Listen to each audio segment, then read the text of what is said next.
맥주 감사 주일을 맞은 오늘 하나님을 예배하시는 모든 분들에게 주님의 은혜와 평강이 함께 하시기를 주님의 이름으로 축원합니다. 이 초대교회 안에는 헬라파 유대인들과 히브리파 유대인들이 한데 어우러져서 함께 신앙생활을 했습니다. 하지만 어느 순간부터 헬라파 유대인들이 히브리파 유대인들을 원망하기 시작했습니다. 그 이유는 히브리파 유대인 과부들만 구제의 혜택에 들어가고 자기들이 속한 과부들은 구제 혜택에서 빠졌기 때문이었습니다. 이는 그들이 어느 순간부터 은혜로 주어진 구제 혜택을 당연히 받아야 할 권리로 생각했다는 뜻입니다. 이로 인해 초대교회 안에는 헬라파 유대인들과 히브리파 유대인들 사이에 갈등과 분열이 일어날 수 있는 위기가 초래하게 되었습니다. 하지만 사도들은 헬라파 유대인들의 지적을 인정하고 구제 업무와 행정을 담당할 성령과 지혜가 충만하여 칭찬받는 7사람을 선출해 줄 것을 성도들에게 공개적으로 제안했습니다. 그리고 자신들은 오로지 말씀과 기도하는 사역에 힘쓰겠나라고 그들에게 선언했습니다. 이에 성도들은 7사람을 선출하였는데 놀랍게도 그들 중 6명은 헬라파 유대인이었고 나머지 1명도 이방인인 안디옥 사람이었습니다. 교회 구성원의 대부분을 차지하고 있던 히브리파 유대인들이 이처럼 극소수에 불과한 헬라파 유대인과 이방인을 교회 지도자로 선출했다는 것은 상식적으로 이해할 수 없는 일이었습니다. 절대 다수를 이루고 사도들마저도 히브리파 유대인이기에 그들 중에 7사람이 세워지는 것이 당연한 일처럼 여겨지지만 히브리파 유대인들은 그 당연함을 스스로 내려놓은 것입니다. 당연함이 교회 위기를 초래했지만 그 당연함을 내려놓음으로 그 위기가 말씀이 점점 왕성해지고 대적자의 무리인 제사장 무리들마저도 복음에 복종하는 놀라운 역사가 일어나는 기회로 바뀌게 된 것입니다. 이 중심에는 당연함을 스스로 내려놓은 히브리파 유대인들이 있었음을 지난 시간 말씀을 통해서 함께 살펴보았습니다. 오늘 본문 1절 말씀입니다. 그때 제자가 더 많아졌는데 헬라파 유대인들이 자기의 과부들이 매일의 구제에 빠짐으로 히브리파 사람을 원망하니. 오늘 본문에서 우리가 반드시 유념해서 봐야 할 단어가 있습니다. 그것은 오늘 본문 1절 말씀 속에서는 구제라는 단어입니다. 구제라는 단어에는 각주가 표시되어 있는데 이에 해당하는 각주란에 이 단어를 봉사라고 번역할 수 있음을 밝혀주고 있습니다. 그리고 원어 성경에서는 우리말 구제에 해당하는 헬라어 단어로 디아코니아라는 단어를 사용하고 있습니다. 이 단어는 성경 속에서 봉사라는 뜻뿐만 아니라 섬김과 직무라는 의미도 함께 지닌 단어입니다. 그런데 구제라는 말의 사전적 의미는 어렵고 힘든 사람들에게 도움을 주거나 구해준다는 의미이며 이러한 뜻을 지닌 헬라어 단어는 엘레모시네라고 따로 정해져 있습니다. 이와 같이 따로 구제라는 뜻에 합당한 단어가 있음에도 불구하고 본서의 기자인 누가는 구제를 표현하면서 굳이 섬김, 직무, 봉사라는 의미를 가진 디아코니아라는 단어를 사용한 것입니다. 2절 말씀은 또 이렇게 기록되어 있습니다. 12사도가 모든 제자를 불러 이르되 우리가 하나님의 말씀을 제쳐놓고 접대를 일삼는 것이 마땅하지 아니하니. 헬라파 유대인들의 항의를 들은 사도들은 즉각 자신들의 잘못을 인정했습니다. 사도들은 자신들이 그처럼 어처구니 없는 실수를 범한 것은 하나님의 말씀을 제쳐두고 접대를 일삼았기 때문이라고 판단했습니다. 그런데 우리말 접대를 일삼다라는 말 속에 일삼다라는 뜻을 헬라어 성경에서는 디아코니아의 동사형인 디아코네오라고 기록하고 있습니다. 즉 사도들은 가난한 자들을 위해서 접대를 통해 그들을 섬기고 봉사했던 것입니다. 하지만 자신들이 말씀을 제쳐놓고 접대로 통해서만 성도들을 섬기고 봉사함으로 잘못을 저질렀음을 그들은 알게 된 겁니다. 또 4절은 이렇게 기록합니다. 우리는 오로지 기도하는 일과 말씀 사역에 힘쓰리라 하니. 본문 속에 말씀 사역이라는 말 앞에 또다시 각주가 표시되어 있습니다. 성경 아래쪽 각주란을 보면 이 단어를 말씀 봉사라고 번역할 수 있음을 전해주고 있습니다. 우리말 사용으로 번역된 헬라어 단어 역시 디아코노이기 때문에 말씀 봉사로도 이해할 수 있다는 뜻입니다. 사도들은 이제부터는 구제와 접대를 행함으로 성도들을 섬김과 봉사하는 일은 선출된 7 사람에게 맡기고 자신들은 말씀과 기도로 성도들을 섬기며 봉사하겠노라고 선언한 것입니다. 5절 6절 말씀을 또 보겠습니다. 온 무리가 이 말을 기뻐하여 믿음과 성령이 충만한 사람 스데반과 또 빌립과 브로고로와 니가노로와 디몬과 바메나와 유대교에 입교했던 안디옥 사람 니골라를 택하여 사도들 앞에 세우니 사도들이 기도하고 그들에게 안수하니라. 사도들은 성령과 지혜가 충만하여 칭찬 듣는 사람 7을 택할 것을 성도들에게 제안했고, 여기서 선출된 사람들을 우리는 흔히 7 집사라고 부르고 있습니다. 하지만 사실 본문 속에는 집사라는 말이 전혀 등장하지 않습니다. 그럼에도 불구하고 그들을 7 집사라고 부르는 것은 사도들을 대신해서 구제와 접대를 담당해야 하는 사람들이기에 사역자 및 봉사자라는 뜻을 가진 디아코노스라는 단어로 부르기 때문입니다. 그래서 성경학자들은 본문에 집사라는 말은 없지만 그들을 디아코노스, 7 집사라고 부르고 있는 것입니다. 그런데 디아코노스라는 단어는 사역과 봉사를 담당하는 지도자의 뜻을 갖고 있기도 하지만 이것은 다른 사람들 위해 군림하고 다스리는 위치로서의 직분을 의미하지는 않습니다. 오히려 이 단어 속에는 하인과 사환이라는 뜻을 갖고 있습니다. 따라서 선출된 사람들은 다른 사람들을 섬기되 하인처럼 사환처럼 그들을 섬기고 봉사해야 한다는 의미를 갖고 있는 겁니다. 이것이 바로 그들에게 주어진 직무라고 성경에선 밝혀주고 있습니다. 이상으로 함께 살펴본 말씀을 통해서 우리는 무엇을 알 수 있습니까? 누가는 본문을 통해 우리에게 디아코니아라는 단어를 반복해서 기록함으로 우리에게 한 가지 사실을 강조하고 있습니다. 그 이유는 주님의 공동체인 교회라는 것은 결국 서로가 서로에게 섬김과 봉사를 통함으로 이루어진 공동체이기 때문입니다.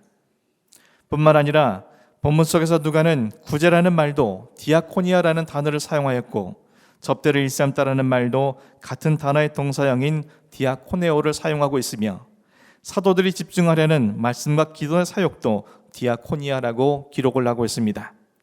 즉 교회 안에서 사도들이 영적 지도자로서 말씀과 기도 사역을 한다고 해서 다른 성도들 위해 군림하며 그들을 다스리려고 하는 것이 아니며 구제를 담당한다고 해서 마치 자신의 것을 나눠주는 것처럼 성도들 앞에 자신을 앞세우는 것도 아니며 접대를 한다고 해서 다른 사람들보다 하등한다고 여기는 것이 아님을 의미하는 것입니다. 이것은 모든 봉사는 다 똑같은 봉사이되 단지 사람마다 맡은 역할이 조금 다르다라는 것을 의미하는 것입니다. 어떤 사람은 말씀으로, 어떤 사람은 기도로, 어떤 사람은 자신의 식량과 금전으로, 어떤 사람은 재능으로, 어떤 사람은 자신의 손과 발로 누군가를 하인처럼 섬기는 것, 이것이 바로 봉사와 섬김의 본질이라는 것을, 그것이야말로 그리스도인의 삶이요 교회 공동체라는 것을 우리에게 밝혀주고 있는 겁니다. 그렇다면 누가는 왜 본문을 통해서 이와 같은 사실을 우리에게 강조하고 있습니까? 우리는 왜 다른 사람들을 하인처럼 사원처럼 섬겨야 하는 것입니까? 그 이유를 예수님의 대답을 통해서 확인할 수 있습니다. 마태복음 20장 28절 말씀입니다. 인자가 온 것은 섬김을 받으려 함이 아니라 도리어 섬기려 하고 자기의 목숨을 많은 사람의 대속물로 주려 함이니라. 이 말씀 속에 섬기다라는 단어를 헬라어 단어가 디아코네오라고 기록을 하고 있습니다. 다시 말해서 예수님께서 이 땅에 오신 것은 인간이 군림하시기 위함이 아니라는 것을 말해주고 있는 것입니다. 예수님께서는 죄와 사망에 빠진 인간들을 살리기 위한 인간의 디아코노스, 다시 말해서 그들의 하인과 사환으로 이 땅에 오셨다는 뜻입니다. 만약에 주님께서 인간을 위한 하인이 되려 하시지 않았다면 추악한 죄인인 인간을 위해서 십자가 위에서 당신의 생명을 대속물로 내어주시지는 않았을 겁니다. 주님께서 하찮은 인간을 위해서 십자가의 제물이 되어주셨다는 그 자체가 그분이 인간을 위한 하인으로 사환으로 이 땅에 오셨다는 가장 확실한 증거인 셈입니다. 그리스도인들은 바로 그 주님을 자기 인생의 주인으로 모시고 살아가는 사람이며 그 주님을 본받아 살아가려는 사람들입니다. 따라서 그리스도인들이 자신을 위한 하인이 되어주시는 주님 안에서 누군가를 위해서 봉사하는 주님의 하인으로 살아가는 것은 마땅한 일이요 당연한 일이라는 것입니다. 그리스도인이 누군가를 섬긴다는 것은 곧 자기 자신을 섬겨주신 예수 그리스도를 주인으로 섬기는 유일한 길임을 말씀은 밝혀주고 있습니다. 우리가 절대 잊어서는 안 될 것은 그리스도인들이 누군가를 마치 하인처럼 섬기는 것이 자신을 하인처럼 섬겨주신 예수 그리스도와의 인격적인 만남을 허락해 준다는 사실입니다. 예수님은 우리의 모든 삶 속에 역사하시지만 무엇보다 당신의 하인과 사환으로 사람들을 섬겨주신 것처럼 내 자신을 낮추어서 다른 사람들의 하인과 사환으로 그들에게 섬기가 봉사를 할 때 그에게 역사해 주시고 나타내 주시고 그를 통해서 일하신다는 사실을 말씀은 우리에게 보여주고 있는 겁니다. 다시 말해서 아무리 주님을 믿는다고 해도 누군가를 위해서 말씀으로 기도로 재능과 물질로 손과 발로 그들을 섬기는 자가 되지 않는다면 그들은 결코 우리를 위해 섬겨주시기에 오신 예수 그리스도를 만날 수도 인격적인 교제도 이루어질 수 없다는 뜻입니다. 바로 이것이 사도들이 7 집사를 선택할 수 있는 기준을 이렇게 제시한 이유였습니다. 3절 말씀입니다. 형제들아 너희 가운데서 성령과 지혜가 충만하여 칭찬받는 7 사람을 택하라. 우리가 이 일을 그들에게 맡기고. 주님의 일을 맡을 수 있는 디아코노스의 자격은 성령과 지혜가 충만하여 사람들에게 칭찬받는 사람들이라고 사도들은 제시했습니다. 이 구절을 원어에 더 가깝게 번역하면 성령과 지혜가 충만한 사람으로 인정받는 자라는 뜻입니다. 성령 충만한 사람이란 영이신 예수 그리스도와 동행하는 사람이며 지혜가 충만한 사람은 주님의 말씀에 대해서 늘 깨어있는 사람입니다. 그처럼 주님과 동행하고 주님의 말씀에 깨어있는 사람이라면 자신을 위해 하인이 되어주신 주님을 본받아서 누군가를 위한 주님의 하인으로 당연히 살아가지 않겠습니까? 그런 삶을 살아가는 사람들이 지혜와 성령에 충만한 사람이라고 인정하고 존경해 주지 않겠습니까? 이것을 바꾸어 말하면 아무리 그의 외모가 하찮지 않고 그가 가진 것이 없는 사람이라 할지라도 누구든지 그리스도 안에서 그리스도 때문에 말씀으로, 기도로, 물질로, 재능으로, 손과 발로 누군가를 섬기는 삶을 사는 자는 사람들로부터, 하나님으로부터 성령과 지혜가 충만한 사람으로 인정받게 된다는 사실을 우리에게 말씀해 주고 있습니다. 사랑하는 성도 여러분, 오늘은 맥주감사 주일입니다. 구약의 맥주절은 하나의 첫 번째 수확물인 보리와 밀을 추수한 이후에 지키는 감사절기입니다. 그래서 맥주절을 초실절이라고 부르기도 합니다. 하나님께서는 이스라엘 백성들에게 반드시 지켜야 할 3대 절기 중에 맥주절을 정하시고 이를 꼭 지킬 것을 명령하셨습니다. 하지만 하나님께서 이스라엘 백성들에게 맥주절을 지키라 하신 것은 그들에게 감사나 그에 따른 제물을 요구하시기 위함이 아니었습니다. 하나님께서 그들을 지켜주시고 이처럼 열매를 맺게 하셨다는 사실을 그들에게 생생내시려고 하신 것도 아닙니다. 이스라엘 백성들이 처음으로 농사를 짓고 그 첫 수확물을 얻게 된 것은 오랜 광야 생활을 끝내고 약속의 땅인 가나안 땅에 정착한 이후였습니다. 그리고 한 해 첫 번째 수확물이 바로 보리와 밀이었던 겁니다. 그동안 이스라엘 백성들은 400년 동안 애굽에서 노예살이를 하면서 농사를 짓기를 했지만 그 수확물은 그들의 것이 될 수 없었습니다. 또 지난 40년 동안 광야에서 생활했기 때문에 그들은 자신들의 손으로 농사를 지을 수도 어떤 수확물도 얻을 수가 없었습니다. 그러므로 그들에게 가나안 땅에서 얻은 첫 번째 수확물은 단지 첫 번째 농사의 수확물의 의미를 넘어서는 것이었습니다. 아무것도 소유할 수 없었던 혹독한 400년간의 노예 생활에서 그들을 구원하신 분은 하나님이십니다. 출애굽하는 것에 있어서 그들이 한 일은 아무것도 없었습니다. 하나님께서 그들을 위해 일하신 결과 그들은 출애굽할 수 있게 된 것입니다. 그들을 위해 모세를 부르시고 10가지 재앙을 일으키시며 유월절의 역사를 통해 그들을 건져내신 것입니다. 다시 말해서 하나님이 그들을 향한 사랑에서 비롯된 성실하심이, 하나님의 일하심이 그와 같은 결과를 가져온 것입니다. 지난 40년 동안 광야 생활을 하면서 먹을 것도 마실 것도 없으며 온갖 위험 속에서 살아남을 수 있었던 것은 그들 스스로의 능력 때문이 아니었습니다. 오히려 그들은 그 광야에서 아무것도 할 수가 없었습니다. 오직 하나님께서 항상 그들과 함께 하시며 불과 구름 기둥으로 그들을 인도하여 주시고, 또한 그들을 위해 홍해를 가르시고 만나와 메추라기를 내리시며 반석에서 물을 내시고 그들의 대적과 싸워 승리하게 해주신 것입니다. 하나님께서 그들을 위해 성실하게 일해주신 결과 그들은 광야를 건너 약속의 땅인 가나안에 입성할 수 있었던 것입니다.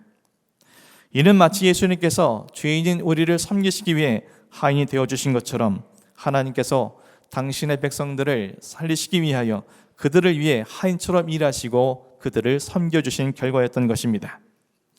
이제 그들은 하나님의 성실하신 일하심 속에 가나안 땅에 들어가게 되었습니다. 그리고 농사를 지어 첫 번째 수확물인 보리와 밀을 얻어서 하나님 앞에 감사의 절기를 지킵니다. 그들의 감사는 눈앞에 쌓여있는 수확물로 인함이 아니요 자신들을 사랑하시기 때문에 성실하게 일하여 주신 하나님의 은혜 때문이었을 것입니다. 물론 그 과정들이 힘들고 겪기에는 어려운 일이었지만 때로는 이해할 수 없어서 원망과 불평을 쏟아놓았지만 그 모든 과정들은 결국 자신들을 가나안 땅에 들이시기 위한 하나님의 섭리였음을 첫 수확물과 함께 그들은 깊이 깨닫게 되었을 겁니다. 그로 말미암아 그 첫 수확물을 얻으면서 하나님 앞에 참되고 기쁜 감사를 드릴 수 있게 된 것입니다. 하지만 중요한 것은 감사의 절기를 지키며 예물을 드리는 것으로 그들의 감사가 끝나는 것은 아니라는 겁니다. 오히려 절기를 지키는 날보다 그 이후의 삶에 대해 하나님은 더 중점을 두고 계십니다. 하나님께서는 맥주절에 드린 제물과 예물을 반드시 고아와 객과 과부와 레위인들을 위해 사용하라고 명령하셨습니다. 즉, 이 모든 것들은 결국 감사의 제물들은 약한 자들을 섬기기 위한 출발점이 되어야 한다는 의미입니다. 그래야만 그들의 감사가 완성되어지는 것이며, 만일 하나님께 감사한다고 하면서도 그 축제를 자기 자신들만이 즐기려 한다면 그것은 하나님이 거부하시는 감사가 될 수밖에 없으며, 감사한다고 하면서도 하나님의 뜻대로 살아가지 않는 감사는 결국 우선하게 드리는 감사와 다르지 않다라는 것을 하나님께서는 말씀하신 겁니다. 사랑하는 성도 여러분, 우리는 이제 한 해 절반을 지나 하반기를 시작하게 되었습니다. 지난 상반기 동안 하나님의 크신 은혜와 사랑 속에 오늘에 이르게 되었습니다. 오늘 저와 여러분이 진실로 하나님의 은혜 앞에 감사하기를 원하신다면 내 눈앞에 놓여져 있는 결과물과 수확으로 인함이 아니라 우리를 위해 성실하고 일하여 주신 하나님의 은혜를 먼저 깨달을 수 있기를 간절히 소원합니다. 죄인인 우리를 하인처럼 섬겨주시기 위해 이 땅에 와주시고 십자가에 달려 죽으신 예수 그리스도의 그 은혜 앞에 지난 삶 속에 우리를 위해 우리가 행한 것과는 비교할 수 없는 수많은 일들을 계획하시고 섭리하시며 우리를 사랑하심으로 그 모든 것을 이루신 하나님 아버지 은혜 앞에 우리는 진실로 감사할 수 있는 믿음을 가져야 할 것입니다. 초대교회 사도들과 새롭게 세워진 7 집사들과 그리고 초대교회 내 성도들이 디아코니와 섬김과 봉사의 삶을 살아감으로 하나님이 기뻐하시는 공동체가 되어지고, 또한 그들이 말씀이 흥황하며 또한 대적자 무리인 제사장들이 복종할 수 있는 일에 쓰임받을 수 있었던 것은 결국 그 누구보다도 낮은 자리에서 자신들을 사랑하여 주시고 섬겨주신 예수 그리스도의 은혜를 그 무엇보다도 가슴 깊이 깨달았기 때문이었을 것이며, 앞으로도 하나님께서 자신들을 하인과 같이 섬겨주심으로 주님께서 원하시는 참된 사람으로 세워주실 것이라는 확신이 있었기에 그들은 그 어떤 희생과 헌신을 아끼지 아니하고 섬김과 봉사의 삶을 이룰 수 있었을 것임을 말씀은 우리에게 교훈하고 있습니다. 그런 사람이야말로 성령과 지혜가 충만한 사람이요 칭찬받는 사람이라고 우리에게 말씀해 주고 있습니다. 원하옵기는 이 하반기를 시작하는 저 여러분께서 성령과 지혜가 충만한 사람, 칭찬받는 사람, 하나님이 기뻐하시는 참된 감사의 사람이 되어줄 수 있도록 성령 충만하심 속에 주님과 동행하며 지혜가 충만함으로 주의 은혜를 깊이 알며 여러분이 가진 모든 것에서 참된 감사로에서 비롯된 섬기가 봉사의 삶으로 승화될 수 있는 은혜가 있기를 간절히 소망합니다. 그리고 하인되어 주신 예수 그리스도의 은혜 속에 살아갈 수 있도록 우리 또한 그분과 같이 하인처럼 낮아지고 사환처럼 낮아진 모습으로 다른 사람을 섬김으로 이 교회가 말씀이 왕성해지고 모든 사람들이 주의 도에 복종하는 놀라운 역사를 이루기 위한 통로로서 함께 쓰임받을 수 있는, 그래서 기대와 소망을 가득 찬 이 한 해가 될 수 있기를 주님의 이름으로 간절히 축원합니다. 기도하겠습니다.